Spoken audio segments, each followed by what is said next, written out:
Hi friends, I hope you all are doing well. I welcome you all on my channel Study Cafe.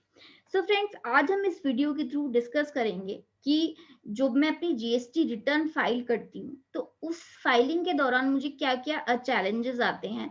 वो सारे challenges आज हम इस video के through discuss करेंगे और हम उसका कोई प्रोबेबल सोल्यूशन निकालने की कोशिश करेंगे।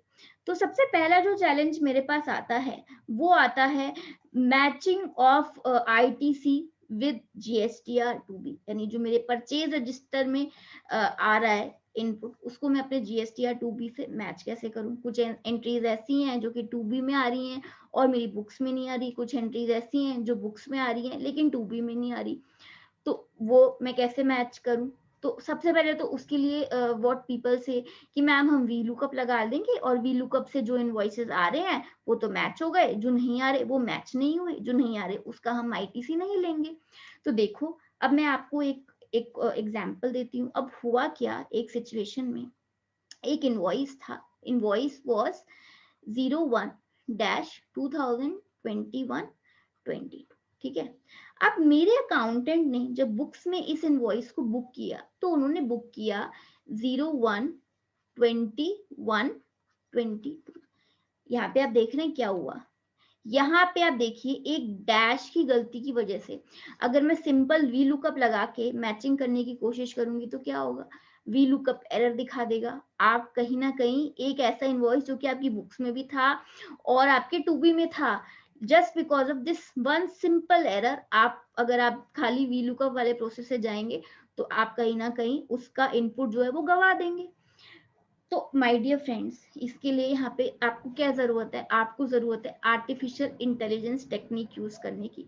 हालांकि गवर्नमेंट ने भी अपना एक सॉफ्टवेयर दिया है आईटीसी रिकंसिलेशन के लिए। अगर आपको उसका प्रोसेस देखना है तो नीचे डिस्क्रिप्शन में लिंक है, आप देख सकते हो। लेकिन वो इतना सक्सेसफुल नहीं है क्योंकि उसमें बहुत सारी चीज़ें ऐसी हैं जो थोड़ी कॉम्प्लिकेटेड हैं और हमें मैनुअली करनी पड़ेंगी। तो उसके लिए हमें एक ऐसा सॉफ्टवेयर चाहिए जो कि ज्यादा से ज्यादा ऑटोमेटेड हो और हमें चीजें मैन्युअली करने की जरूरत कम से कम पड़े। अब देखते हैं अगली क्या प्रॉब्लम हम लोग को आती है। अगली जो प्रॉब्लम आती है माय डियर फ्रेंड्स, हमारा जो डाटा होता है वो अलग अलग ईआरपी में अलग अलग तरीके से सेव होता है। जैसे अगर आप टैली पे काम करते हैं तो टैली में आपका डाटा अलग तरीके से सेव होगा। अगर आप सैप में काम करते हैं तो वहां पे आपका डाटा जो है अलग तरीके से सेव होगा। तो सबसे बड़ा आपको पहले चैलेंज आता है कि उस डाटा को, माय डियर फ्रेंड्स, एक कॉमन फॉर्मेट में लेके आना ताकि हम उसे जीएसटी पोर्टल पर इंपोर्ट कर सके, उस पर हम अपने एनालिसिस को परफॉर्म कर सके। तो जो छोटी ऑर्गेनाइजेशन है उनका तो काम हो जाता है, लेकिन हाँ जो बड़ी ऑर्गेनाइजेशंस होती हैं जिनका डाटा बहुत हैवी होता है, वहां पे डाटा को एक कॉमन फॉर्मेट में लेके आना ही अपने आप में एक बहुत बड़ा चैलेंज होता है। और देखते हैं और क्या एरर्स आती हैं। कुछ एरर्स ऐसी होती हैं जो हम रिटर्न फाइलिंग के टाइम पे पता चलती हैं। जैसे मेरे अकाउंटेंट ने आईजीएसटी लगाना था, आईजीएसटी की जगह उसने सीजीएसटी एसजीएसटी लगा लिया, या फिर जीएसटी नंबर जो है वो गलत डाल दिया। तो ये सारी चीजें तो ठीक है, जब हम अगर मैं ऑफलाइन टूल यूज करती हूँ तो उस वक्त ही मुझे वैलिडेशन के टाइम पे ये एरर्स पता चल जाती हैं और मैं उसे ठीक कर लेती हूँ, ठीक है। या फिर मैं खुद कोई अपना एनालिसिस की टेक्निक लगा के ये सारी एरर्स को ठीक कर सकती हूँ। लेकिन आपको पता है कुछ एरर्स ऐसी भी होती हैं जो मेरा डाटा जब अपलोड हो गया होता है उसके बाद मुझे पता चलती है। एक मैं आपको एग्जांपल देती हूँ जो मेरे साथ हुआ। हुआ क्या, मैं रिटर्न फाइल कर रही थी तो उस टाइम पे मैंने मेरे अकाउंटेंट ने एक जीएसटी नंबर डाला, ठीक है। जब उसने जीएसटी नंबर डाला तो उसने ये चीज चेक नहीं की कि वो जीएसटी नंबर एक्टिव था या इनएक्टिव था। बाकी सारी चीजें ठीक होगी, जब मैं रिटर्न फाइल करने बैठी सारे प्रोसेसेस ठीक हो गए। मैंने अपने डाटा को ठीक से एनालाइज कर लिया, रेट वगैरह चेक कर लिया, एचएसएन चेक कर लिया, ऑफलाइन टूल ने भी वैलिडेशन दे दी, पूरी जेसन मेरी बन के तैयार हो गई, ठीक है। जब मैंने इस जेसन को अपलोड किया तो ऑफलाइन यूटिलिटी में मुझे पता चला कि भैया ये तो जीएसटी नंबर ही इनएक्टिव है। वो कैसे पता चला, पहले मैंने डाटा को अपलोड किया फिर वहां पे मुझे एरर पता चली। एरर भी ऐसे ही नहीं पता चली कि देखते ही पता चल जाएगी। एरर को पहले तो मैं उसकी एरर रिपोर्ट जनरेट होगी। वो एरर रिपोर्ट जनरेट होने में थोड़ा टाइम लगाएगी। उसके बाद जब वो जनरेट होगी तो मैं उसको अपनी जेसन में डाल के देखूंगी कि एरर ये थी, और फिर मैं उस एरर को रेक्टिफाई करूंगी, और फिर मैं ये पूरा प्रोसेस जो है वो दोहराऊंगी। आप देखिए एक छोटी सी गलती की वजह से मुझे कितना लंबा प्रोसेस फॉलो करना पड़ गया।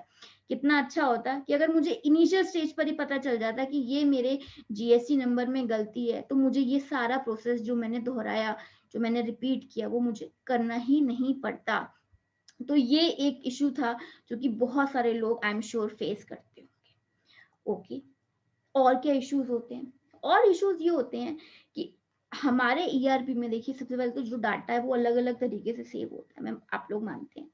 अब उसको एक कॉमन फॉर्मेट में लेके आना, उसके ऊपर एनालाइज करना, वो भी अपने आप में एक बहुत बड़ा चैलेंज है। तो आप सोचिए अगर कोई चार्टर्ड अकाउंटेंट है, उसका एक क्लाइंट टैली यूज कर रहा है, दूसरा अगर सैप यूज कर रहा है, तो अगेन रिटर्न फाइलिंग के टाइम पे जब उसको डाटा कंपैरिजन करना होगा, सबसे पहले तो उस डाटा को वो एक कॉमन फॉर्मेट में लेके आएगा, तभी तो वो कंपैरिजन कर पाएगा।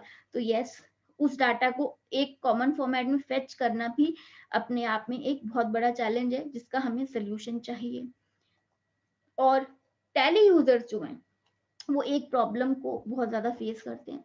तो देखिए टैली यूजर्स के साथ ना अक्सर ये चीज होती है कि आपका टैली तो अपडेट हो गया, ठीक है, नहीं आपका जीएसटी पोर्टल पे क्या हुआ, यूटिलिटी अपडेट हो गई, ठीक है। और जब जीएसटी पोर्टल पे यूटिलिटी अपडेट हो जाती है ना, तो उसके अकॉर्डिंग हमारा टैली अपडेट नहीं ला पाता। कई बार ऐसा होता है। तो अल्टीमेटली जब मुझे रिटर्न फाइल करनी होती है तो मैं कैसे करती हूँ, पहले मैं टैली के डाटा को जो है एक्सेल में लेके आऊंगी, ठीक है। फिर मैं उस एक्सेल के डाटा को जो जीएसटी ऑफलाइन टूल है, ठीक है, उसके हिसाब से फीड करूंगी, और फिर मैं उससे जेसन बनाऊंगी, और फिर मैं उस जेसन को अपलोड करूंगी। तो क्योंकि अगर मेरा टैली टाइमली अपडेट नहीं हो पाता तो मुझे ये प्रोसेस जो है वो एक्स्ट्रा फॉलो करना पड़ता है। तो इसके लिए again we need a software जो कि मेरे टैली में एम्बेड हो जाए, और ऐसा हो कि वो टैली से ही मुझे जेसन निकाल के दे दे, जिससे मैं अपनी रिटर्न फाइल कर सकूं। तो ये कुछ कॉमन एरर्स थी जो कि हम लोग सब फेस करते हैं।